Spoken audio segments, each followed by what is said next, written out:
Voilà, mes chers étudiants, bonjour. Nous voici encore pour la séquence 3 de notre cours sur l'utilisation de la plateforme documentaire que l'Université de Bambey a mis à la disposition des étudiants.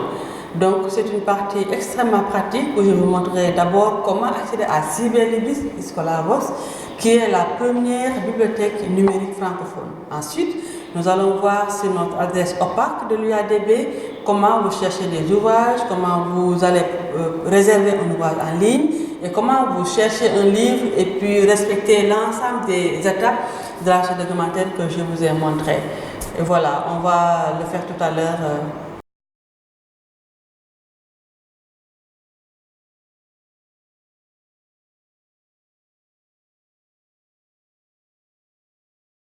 Mes chers étudiants, nous voici aujourd'hui au début de la séquence 2 de notre cours de technique de recherche documentaire. Cette séquence, comme je vous l'ai dit, est une séquence extrêmement pratique où nous allons d'abord voir Scholarvox International, qui est la première bibliothèque numérique francophone dont on a accès. Ensuite, nous verrons notre catalogue en ligne qui est sur biblio-bambey.org. Alors, pour Cyberlibris Scholarvox, il faut aller à l'adresse international.scholarvox.com. Donc, quand vous êtes sur scholarvox.com, il y a en haut une fenêtre où il faut se connecter. Et quand vous cliquez sur connecter, vous allez entrer votre identifiant et mot de passe que vous pouvez avoir au niveau de la BU. Donc, il faut venir vous rapprocher de l'équipe de la BU pour avoir votre identifiant et mot de passe. Mais dès que vous avez l'identifiant et le mot de passe, vous pouvez les entrer, les modifier, les changer, mais attention, il faut bien garder vos identifiants et mot de passe pour ne pas les perdre. Pour cette fois, si vous les changez, il faut bien les garder. Mais de toute façon, on peut toujours les rechercher et vous les remettre au cas où. Mais soyez prudents et gardez-les bien. Donc, quand vous êtes connecté, vous pouvez faire sur la barre qui est en haut une recherche sur un thème. Je vais mettre par exemple Parasite Afrique. Alors, si je lance Parasite Afrique, je vais faire envoyer. Et là, je vais avoir plusieurs résultats des auteurs qui ont écrit sur Parasite. J'ai total 3 résultats parce que j'ai mis Parasite Afrique, les maladies émergentes, épidémiologie chez le végétal, l'animal et l'homme. Il y a d'autres ouvrages sur l'analyse de médecine de la faculté de médecine, sur parasitologie et les foreurs des tiges de céréales en Afrique, etc. Donc, vous pouvez.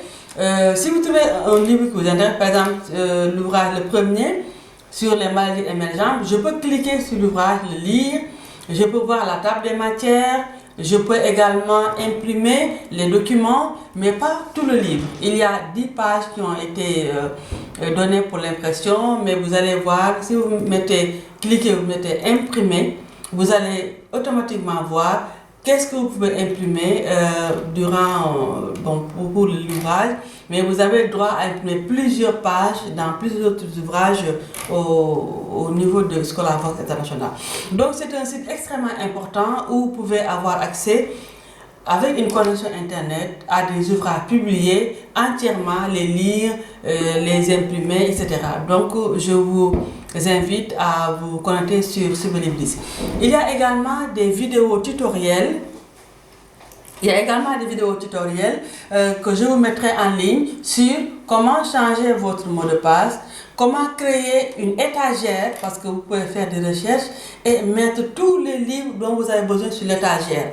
Donc quand vous revenez sur Cyberlibris, vous allez directement sur votre étagère, cliquez sur l'ouvrage et le lire. Donc vous n'avez pas encore à faire une recherche, ça c'est important.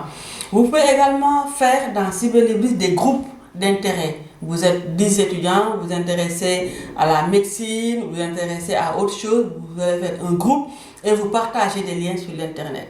Il y a également vos professeurs peuvent vous envoyer un mail sur un ouvrage que vous pouvez lire sur Cyberlibris. Mais pour cela, il faut aller chercher en ligne les tutoriels que je vous ai mis en ligne et voir comment utiliser la plateforme. Elle est vraiment une plateforme intéressante. Alors, pour notre deuxième plateforme documentaire, si vous êtes sur le site uadb.edu.sn, le site de l'Université de Bambey, vous allez dans Services et dans Services, vous cliquez sur Bibliothèque centrale. Alors, sur Bibliothèque centrale, vous allez voir, on a présenté la Bibliothèque centrale, quels sont les services de la Bibliothèque centrale, qui s'occupe de quoi. Il y a même au niveau de ce site une adresse email où vous pouvez nous envoyer vos idées, vos difficultés et on peut interagir ensemble. On vous a présenté l'ensemble des services de la Bibliothèque centrale, les personnes qui s'occupent de tel service et leur adresse email auquel vous pouvez nous écrire pour nous faire part de vos inquiétudes. Et la part la plus importante, c'est notre catalogue en ligne. C'est un catalogue qui vous permet d'accéder non seulement aux ressources d'ouvrages en papier, mais également à toutes nos ressources numériques. Pour les ouvrages en papier, c'est sur biblio.uadb.edu.sn. Et si vous cliquez sur bibliothèque, vous allez le voir. C'est notre catalogue en ligne. Alors, il y a la présentation de notre catalogue et également une barre importante où on peut faire des recherches. Si vous, par exemple, vous cherchez mathématiques,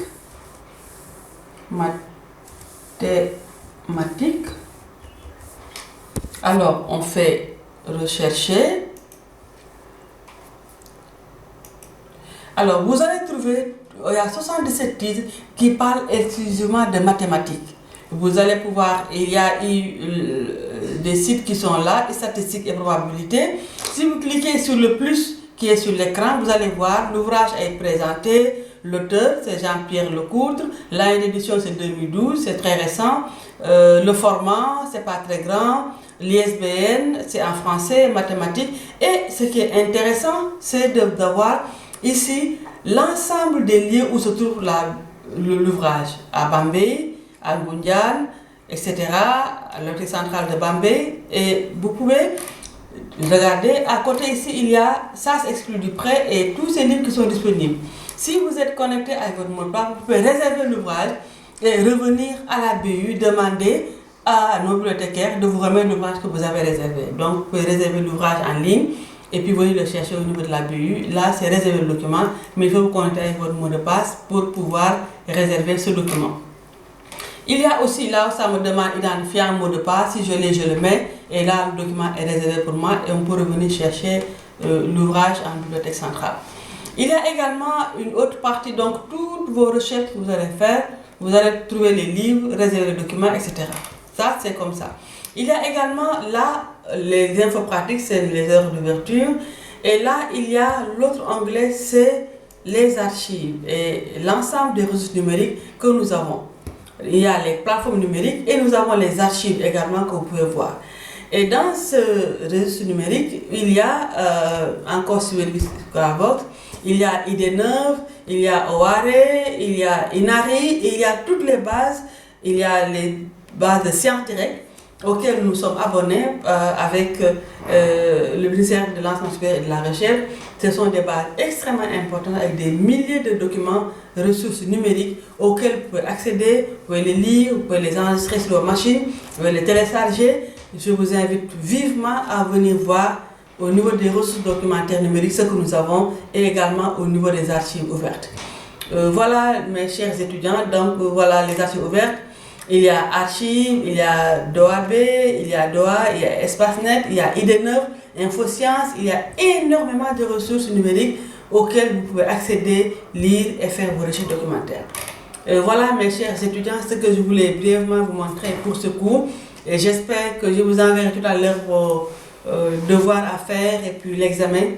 J'espère que vous allez pratiquer la recherche documentaire et interagir avec nous. Vous avez en tout cas notre adresse email auquel vous pouvez nous envoyer un mail pour nous poser des questions sur ce que vous avez compris et puis aussi le cas échéant, nous allons continuer à échanger ensemble. Voilà et puis bonne année.